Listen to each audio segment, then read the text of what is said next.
Hey guys, here we go into a breakdown of Devin Haney versus Ryan Garcia. Who's ready for who? So first off, we're going to be talking about Devin Haney's jab and how he looks to isolate Jorge Linares from his front foot. Okay, so as soon as Jorge Linares starts bringing his weight to the front foot, Devin Haney looks to shoot that jab and push him off of his line and stop him from coming forward. And he does this over and over and over again as Jorge Linares is coming forward. Jabs to the head, jabs to the body, and then the same thing, setting up right hands to the body, boom, timing him on the front foot, jabs to the body, timing him again from the front foot, for the right hand to the body, and then as Linares comes forward, timing him again. Very predictable offense. Now, Devin Haney's head is also in the same spot for every single punch he throws. Every single time he enters the line, his head is in the same spot. Now, Ryan Garcia has already dealt with a timing like this and someone who fought like this. This is a very common timing for the amateurs. People start learning to be a pro fighter by fighting and learning this timing as well. As Fonseca looks to isolate Ryan Garcia from his front foot, as he tries to get to the front foot here, he shoots the jab and then the leaping left hook here. And now he's going to shoot a jab to the body 30 seconds into the round. And Ryan Garcia is already timing him over the top with the right hand there.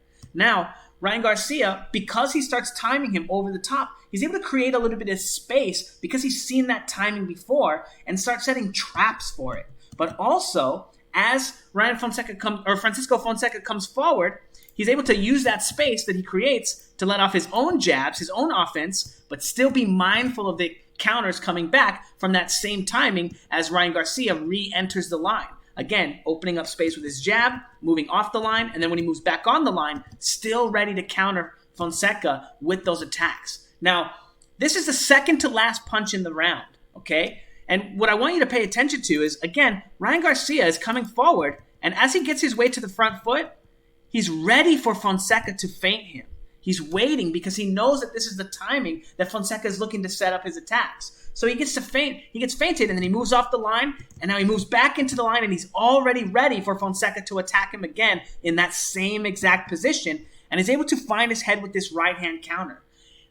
Ryan Garcia's very next punch is him setting up the exact same thing in nearly the exact same position, but setting up a left hook instead of a right hand instead. Now again, Ryan Garcia has dealt with this timing before. He's seen it before. It's very basic, and he absolutely annihilated Francisco Fonseca. Now, Fonseca is not quite as fast as Devin Haney, but it's not like Linares didn't have trouble or had trouble finding the same timing too. The only problem was Linares looked to actually catch these punches and block instead of just like Ryan Garcia letting the counters go. And in this case, you can see that even though he lands that punch and Linares is trying to defend it, Linares still gets a piece of Devin Haney. He still had some success. As you can see in this clip here, when Devin Haney steps forward, he's got that same timing. It's on that same timing as Linares tries to step forward, that punch comes, and we can see in the clip with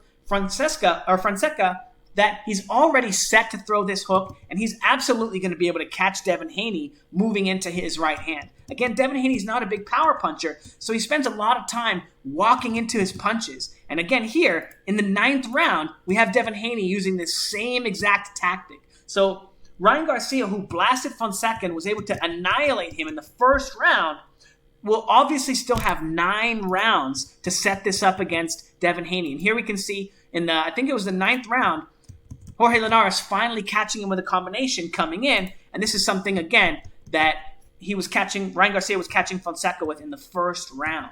Now, what's going to happen when Ryan Garcia takes away Devin Haney's jab? Because I'm not sure he's going to knock he's going to knock Devin Haney out with the first left hook. But I think he's going to hurt him, and it's going to let Devin Haney know that he's not going to want to fight him in that position or with that punch. So when he counters him, and you can see here, Jorge Linares had a little bit of success sometimes countering the jab, but that's going to put Devin Haney in a defensive position. And when Devin Haney fights going backwards, he likes to use the shoulder roll, okay? And that causes him to do this illegal tactic, okay?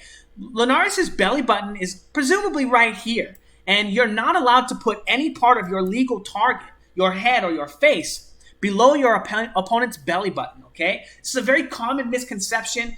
that was popularized by Mayweather because Mayweather uses this tactic so often, but it's actually illegal. And we're going to spend the rest of the film study kind of talking about that. But this is what happens, boom, when you try to pull away from the right hand and you don't duck below the waist and make an illegal move, okay? So notice he didn't duck below the waist this time.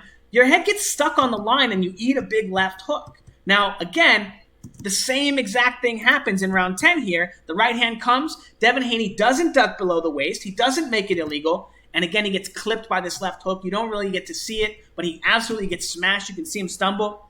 And then Devin Haney attacking the line. Now, with one important part about this clip, throws the 2, throws the 3, and then Devin Haney immediately tries to come back. But as we discussed, Ryan Garcia is very good at getting back into position to throw his left hook here. So again, I think that Devin Haney is just going to be a little bit out of his depth, a little bit out of his technique. And unless he uses a lot of illegal defensive maneuvers like this, again, when you duck below the waist here, you have no more legal targets. Where are you supposed to go?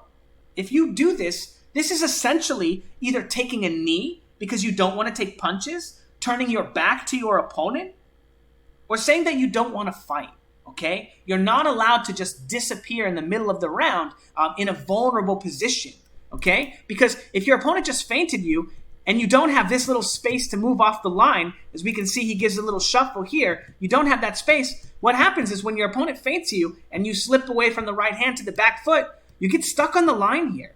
If you're not allowed to dip and change and illegally duck below the waist, you're here for punches. And that's because that's how boxing is designed. When you get feinted and you get put into a bad position, your opponent is allowed to punch you. You're not allowed to cheat and duck below the waist and hide from your opponent. And for this reason, I think so much of Devin Haney's craft is kind of built around that kind of defense when he's going backwards. I don't think he's going to be able to adapt well enough if the referees enforce the rules.